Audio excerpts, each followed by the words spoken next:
ভূত প্রেত জিন অনেকেই এদের বিশ্বাস করে না। অনেকেই মনে করে ভূত বলে কিছু নেই, কারণ তারা কোনো দিন অনুভব করেনি বা সেরকম কিছু দেখেনি, এই কারণেই তারা বিশ্বাস করে না। কিন্তু যেরকম ভগবান আছে, পজিটিভ এনার্জি আছে, সেরকমই নেগেটিভ এনার্জিও আছে। তাই নেগেটিভ এনার্জির প্রভাব যাদের যাদের উপর পড়ে তাদের জীবন পুরো তছনছ করে দেয়। শরীরে বিভিন্ন রকম রোগ জন্ম নেয়, তারা শান্তিতে থাকতে পারে না, বিভিন্ন রকম মানসিক ব্যাধি, নানা রকম তাদের জীবনের সমস্যা চলতেই থাকে। এবং এদেরকে প্রতিহত করার জন্য বিভিন্ন রকম উপায় রয়েছে, তার মধ্যে কয়েকটি উপায় আপনাদের বলবো। তাই ভিডিওটা পুরোটা দেখবেন, স্কিপ করবেন না, এবং আমার চ্যানেলটি সাবস্ক্রাইব করে পাশে থাকা বেল আইকনটা অন করে দেবেন এবং ভিডিওটি ভালো লাগলে একটি লাইক করবেন। বন্ধুরা, ভূত প্রেত জিন দুরকমভাবে ধরতে পারে। এক, আপনি যদি কোনো রকম ভুলবশত তাদের কোনো রকম ক্ষতি করে ফেলেন তাহলে আপনাদের ধরতে পারে। এছাড়াও যদি আপনার উপর কারো রাগ থাকে তাহলে এদেরকে চালান করে আপনার উপরে কিন্তু পাঠিয়ে দিতে পারে। তখন আপনার উপরে এই প্রেত জিনের প্রভাব যদি একবার পড়ে যায় তাহলে কিন্তু আপনার জীবনে সমস্যা ভরে যাবে। আপনার বিভিন্ন রকম রোগ আপনার শরীরে আস্তে আস্তে আসতে শুরু করবে। বিশেষ করে সবথেকে বড় লক্ষণ হলো রাতে ঘুম আসবে না। কোনোভাবেই আপনি যতই চেষ্টা করুন, বিছানায় এপাশ ওপাশ করবেন, কিন্তু ঘুমানোর চেষ্টা করবেন, ঘুমাতে পারবেন না। এটা হচ্ছে সবথেকে বড় লক্ষণ। দ্বিতীয় লক্ষণটি হলো আপনার পেটে আস্তে আস্তে গ্যাস জমতে শুরু করবে। বিভিন্ন সময় আপনার পেটে ব্যথা করবে এবং সারা শরীরে বিভিন্ন জায়গায় ব্যথা অনুভব করবেন। রাতের বেলা ঘুমানোর সময় দেখবেন পায়ের মধ্যে ব্যথা করছে, না হলে কোনো দিন মাথায় ব্যথা করছে, বিশাল যন্ত্রণা করছে মাথায়, এরকম কিন্তু হতে পারে। কখনো চোখের যন্ত্রণা হতে পারে, চোখ থেকে জল পড়তে পারে। হ্যাঁ, বিভিন্ন রকম সমস্যা আপনার শরীরে আস্তে আস্তে দেখা দিতে শুরু করবে। মানে আপনারা হয়তো ভাববেন যে এটা আমার কোনো রোগ। হ্যাঁ, এটা রোগের কারণেও হতে পারে, যে আপনার কোনো হয়তো রাত জাগেন, সেই কারণে মাথা যন্ত্রণা হচ্ছে, সেটাও হতে পারে। যদি ডাক্তার দেখিয়ে ওষুধ খেয়ে যদি সেই জিনিসটা ঠিক হয় তাহলে বুঝবেন যে না, সেটা অন্য কারণেই হচ্ছে। কিন্তু যদি ওষুধ খেয়েও সেই জিনিসটা ভালো না হয়, দীর্ঘদিন ধরে আপনারা ডাক্তার দেখাচ্ছেন, ওষুধ খাচ্ছেন, কিন্তু আপনার শরীর থেকে ব্যথা যাচ্ছেই না, ওষুধ খান যখন তখন কিছুটা সময় ব্যথা কমে যায়, তারপরে আবার কিন্তু আস্তে আস্তে ব্যথাটা আসতে শুরু করে। তখন মনে করবেন মানে ভূত বা কোনো প্রেত, কোনো জিন, তাদের কিন্তু প্রভাব আপনার উপরে আছে, বা আপনাকে কেউ ব্ল্যাক ম্যাজিক করে ক্ষতি করার চেষ্টা করছে। এবং আরও বিভিন্ন রকম সমস্যা জীবনে আসতে থাকে। সংসারে অশান্তি লেগে যায়। আপনাদের সংসার ভালোই চলছিল, সংসারে সুখ শান্তি ছিল, দেখবেন হঠাৎ করেই সংসারে অশান্তি লেগে গেছে। তাহলে মনে করবেন কেউ ক্ষতি করার চেষ্টা করছে, আপনার ফ্যামিলির উপরে ব্ল্যাক ম্যাজিক করার চেষ্টা করছে। এরকম আরও বিভিন্ন দিক। কারো ব্যবসা, বিরাট বড় ব্যবসায়ী, হঠাৎ করে ব্যবসায় ধস নামতে শুরু করবে, ব্যবসায় সে লস খাওয়া শুরু করবে, এরকম কিন্তু অনেকে আছে। কারণ এখন যেই যুগ, এই যুগটার নাম হচ্ছে কলিযুগ। এই কলিযুগে মানুষের ভালো দেখতে পারে না। অনেক মানুষই এরকম আছে যারা মানুষকে বড়, একটা মানুষ যে বড় হচ্ছে, তার সে উন্নতি করছে জীবনে, সে সেই জিনিসটা মেনে নিতে পারছে না, হিংসা করছে। সেই হিংসার জন্য সে প্রতিশোধ নিতে চায়। প্রতিশোধ নিতে কী করে, হয়তো একটা কোনো তান্ত্রিকের কাছে গিয়ে, যারা এগুলো করে তাদের কাছে গিয়ে বান মেরে দিল, বা কোনো প্রেত জিন চালান করে দিল। তখন কিন্তু সেই যে ব্যবসায়ীটি ছিল, ব্যক্তিটি, তার জীবন পুরো তছনছ করে দেবে। সে যতক্ষণ সেই চালানটা বা বানটা না কাটাবে ততক্ষণ কিন্তু সে শান্তিতে থাকতে পারবে না। তার শরীরে বিভিন্ন রকম রোগ জন্ম নেবে। হ্যাঁ, তার ব্যবসা আস্তে আস্তে নষ্ট হতে শুরু করবে, ফ্যামিলির সাথে সে ঝগড়াঝাটি শুরু করবে, বিভিন্ন রকম দিক থেকে তার সমস্যা লেগেই থাকবে। তাই ভূত প্রেত জিন থেকে যারা বাঁচতে চাও তাদের বিভিন্ন রকম টোটকা রয়েছে, তার মধ্যে কয়েকটি টোটকা আপনাদের বলবো। বন্ধুরা, এবার আপনাদের বলবো কাদের কাদের ভূত প্রেত জিন বেশি ধরে।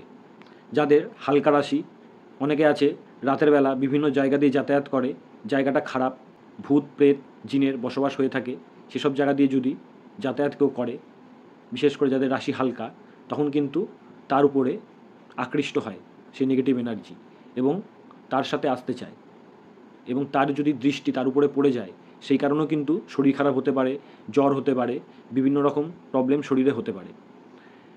আর অনেকে আছে রাতের বেলা, মেয়েরা বিশেষ করে রাতের বেলা ছাদের উপর উঠে চুল খুলে ছাদে ওঠে, ছাদে গিয়ে হাঁটাচলা করে, এটা কিন্তু করা উচিত নয়।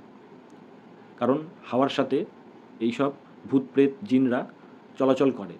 অনেকে আগেকার দিনে বলতো খারাপ হাওয়া লেগেছে, গিয়ে ওঝার কাছে নিয়ে যেত, ঝাড়ফুঁক করিয়ে নিয়ে আসতো। এগুলো হয়তো অনেকে বিশ্বাস করে না, অনেকে হাসি ঠাট্টা করে এগুলো নিয়ে, কুসংস্কার মনে করে, কিন্তু এগুলো কিন্তু হয় সত্যি। শরীরে যদি কোনো বাজে হাওয়া লেগে যায় তাহলে শরীর খারাপ হওয়ার সম্ভাবনা থাকে, জ্বর হয়, অনেকের বমি হয়, হ্যাঁ, তারপর দেখা যায় পেটে ব্যথা করে, শরীরে বিভিন্ন জায়গায় ব্যথা করে, এরকম আরও বিভিন্ন রকম রোগ হয়। রাতের বেলা ঘুম হবে না, খাওয়া খাওয়া বন্ধ হয়ে যাবে, খেতে ইচ্ছে করবে না, মনে হবে পেটটা সবসময় ফুলে আছে। তো এইগুলো কিন্তু হতে পারে। তো এইগুলো যদি আপনাদের হয়, কোনো ভালো ওঝা বা তান্ত্রিক তাদের কাছে যাবেন, গিয়ে আপনাদের সমস্যাগুলি বলবেন, তারা কিন্তু অবশ্যই আপনাদের সাহায্য করবে।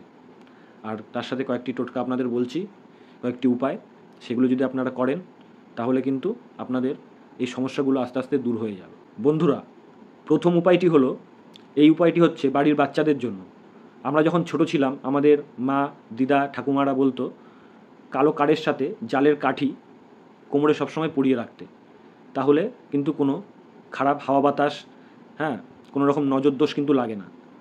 মনে করা হয় নেগেটিভ এনার্জি লোহা ভয় পায়, এই কারণে জালের কাঠিটি হচ্ছে লোহার, সেটি কালো কাঠে দিয়ে বাচ্চাদের কোমরে পরিয়ে রাখবেন, তাহলে আপনার বাড়ির বাচ্চাটির কোনো রকম নজর দোষ বা খারাপ হাওয়া বাতাস লাগবে না।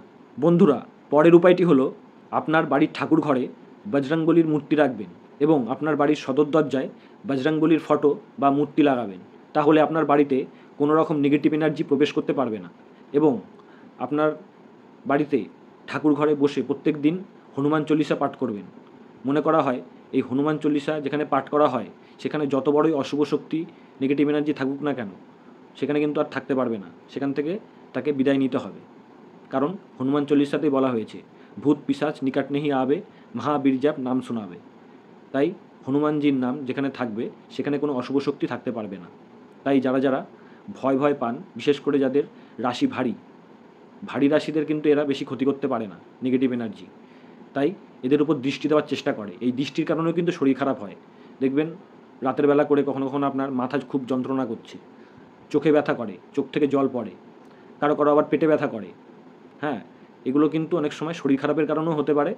সেটা আপনারা ডাক্তার দেখালে ওষুধ খেলে ঠিক হবে, কিন্তু ওষুধ খাওয়ার পরে যদি ঠিক না হয় তাহলে বুঝবেন যে আপনার উপরে কিন্তু কোনো নেগেটিভ এনার্জির কুদৃষ্টি আছে, সেই কারণে এই শরীর খারাপটা আপনাদের হচ্ছে।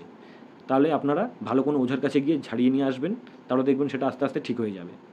এবং আপনাদের বাড়িতে যেটা বললাম প্রত্যেক দিন হনুমান চল্লিশা পাঠ করবেন, হনুমানজির স্মরণে নিজেকে সবসময় রাখবেন, তাহলে বজরংবলী হনুমানজি আপনাদের সংকট মোচন করবেন। কারণ হনুমানজির আরেক নাম সংকট মোচন হনুমান, তাই হনুমানজি আপনাদের সবসময় রক্ষা করবে। বন্ধুরা, পরের উপায়টি হলো যাদের উপর প্রেত বা জিনের আচর রয়েছে বা যাদের সাথে জিন সহবাস করে তাদের একটি উপায় বলবো, তারা এই উপায়টি করলে আস্তে আস্তে কিন্তু সেখান থেকে বেরিয়ে আসতে পারবে। অনেকেই মনে করে এগুলো হাসি ঠাট্টার জিনিস, যে এগুলো কিছুই হয় না, কিন্তু যাদের সাথে হয় তারাই একমাত্র জানে। আমার একটা বান্ধবীর সাথে হয়েছিল, তো সেটা আমি জানি কী কী হতে পারে। এবং জিন যাদের সাথে থাকে তাদের কিন্তু বিয়ে হতেই দেবে না। ছেলেদের ক্ষেত্রে বয়স বেড়ে যায়, বিয়ে হয় না, বিভিন্ন পাত্রী দেখে, কোনো না কোনোভাবে বিয়ে ভেঙে যায়। মেয়েদের ক্ষেত্রেও তাই, পাত্রপক্ষ দেখে যায়, গিয়ে আর কোনো খবর জানায় না, বা বিয়ে যদি ঠিকও হয়ে যায় কোনোভাবে বিয়েটা ভেঙে যায়। তো যাদের যাদের এই প্রবলেমগুলো হচ্ছে, বিশেষ করে বিয়ে নিয়ে বিয়ে আটকে যাচ্ছে, বিয়ে ভেঙে যাচ্ছে, তারা কিন্তু সবার আগে কোনো ভালো তান্ত্রিকের কাছে যাবেন, যারা এইসব বিষয়ে অভিজ্ঞ, আপনাদের সঠিক সন্ধান বা সঠিক পথটা দেখাতে পারবে, আপনাদের কী কী করতে হবে রেমেডিস সেগুলোও বলতে পারবে। এবং আমি একটি রেমেডি বলছি, একটি উপায়, যেটা আপনারা করলে কিন্তু কোনো রকম নেগেটিভ এনার্জি যদি হয় সে এখানে আপনাদের শরীরে থাকতে পারবে না। আপনারা ভগবান মহাদেবের পুজো করবেন।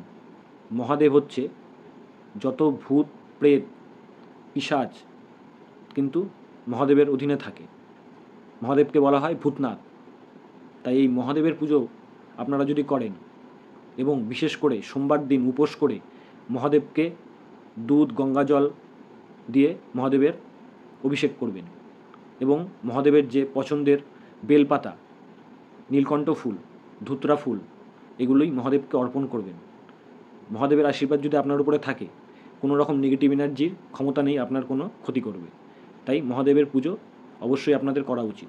বন্ধুরা, পরের উপায়টি হলো, যাদের সাথে নেগেটিভ এনার্জি রয়েছে বা যাদের কেউ ব্ল্যাক ম্যাজিক করে ক্ষতি করার চেষ্টা করছে, তারা প্রতিদিন সকালবেলা এবং সন্ধ্যাবেলা একটি মন্ত্র 3 বার পাঠ করে আপনাদের শরীরে ফু দেবেন। তাহলে আপনাদের কোনো রকম ব্ল্যাক ম্যাজিকের ভয় থাকবে না। যেই ব্ল্যাক ম্যাজিক করুক না কেন, তার কাজ কিন্তু সফল হবে না। তো মন্ত্রটি হচ্ছে ওম নমো ভগবতে বাসুদেবায়। এই মন্ত্রটি আপনারা 3 বার পাঠ করে শরীরে ফু দেবেন। সকালে 3 বার, স্নান করে তারপরে, এবং সন্ধ্যাবেলায় 3 বার। এই 3 বার পাঠ করে শরীরে ফু দেবেন। তাহলে দেখবেন আপনাদের কোনো রকম নেগেটিভ এনার্জি প্রভাব আপনাদের উপরে পড়বে না এবং আপনাদের কেউ ব্ল্যাক ম্যাজিক করে ক্ষতিও করতে পারবে না।